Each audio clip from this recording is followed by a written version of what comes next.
Hey guys, I'm back and we're going to talk about what to say to your friends and family members who keep pushing these carbohydrates on you, that tell you you need more carbohydrates to increase your energy.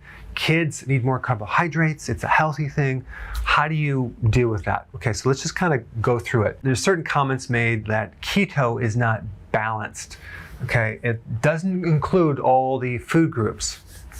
Yeah, well, that's for a reason, because the refined carbohydrates is part of that food group, and refined sugar is not real food. It actually depletes you of nutrients, okay? So you don't need those. Eating those is not a balanced thing to do because it's going to deplete nutrients. And of course, they're going to say, well, they enrich it with synthetic vitamins. Well, it's not the same thing. I'm sorry, it's not the same thing. The only group that is promoting this are the food manufacturing people. All right, so then we have this concept, there is no such thing as a bad food. I know, this sounds utterly ridiculous. Yes, there are bad foods and there's good foods, but some people are putting this out there, usually food manufacturing companies, to get you just to think in moderation, to eat their junk food in moderation. Okay, so then we get the cheat day will help you stick to it. I hear this sometimes when people say, well, Dr. Berg, how come you don't have a cheat day? It'll allow me to do it more consistently and longer and stick to it. No, it won't, because it's going to increase your blood sugar, and then insulin's going to come in there and push it right down. Now you're really going to crave. Now you were doing fine, now you're doing really bad because you're going to want the carbohydrate even more. It's kind of like having a cheat day with your spouse. Is that going to increase a healthy relationship? What do you think? I don't think so. Or how about this one?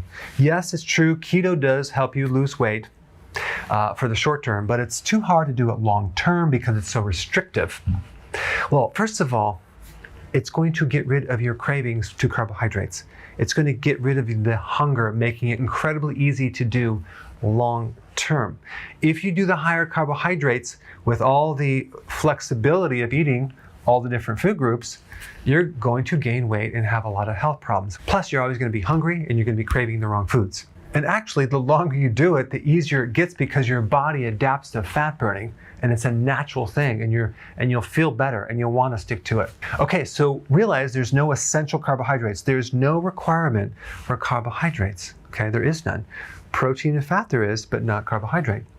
And realize normal blood sugar, and we're just going to say like 80. 80 would be an example of a normal blood sugar, okay? What does that mean? It means that you have about a teaspoon of sugar in all of your blood. That's a gallon and a little bit more than a gallon and a half of blood. It's not that much. An average person consumes 31 teaspoons of sugar, okay? That's like 30 teaspoons more than you need normally. So that right there, that tells you our bodies were not designed to consume that much sugar. And you can get that 1 teaspoon from eating fat or protein. You don't need to eat sugar to get your sugar. All right, and realize that diabetes is a disease of high sugar in the blood, okay? That's what it is. So why would you want to add more sugar or carbohydrate to a body that has too much of it in the first place, okay? It's like dumping gasoline on a fire. It's going to make things a lot worse. Did you realize that the #1 cause of death in Mexico is diabetes? And they're the top country that consumes the most soda. I wonder if there's a connection there. Yeah, in America, we have diabetes ranked #7 as a killer. And that's simply because it's 65% of Americans, 65% of the population is either pre-diabetic or diabetic. That means that they're consuming too many carbs. All right, thanks for watching. Hey, if you're liking this content, please subscribe now, and I will actually keep you updated on future videos.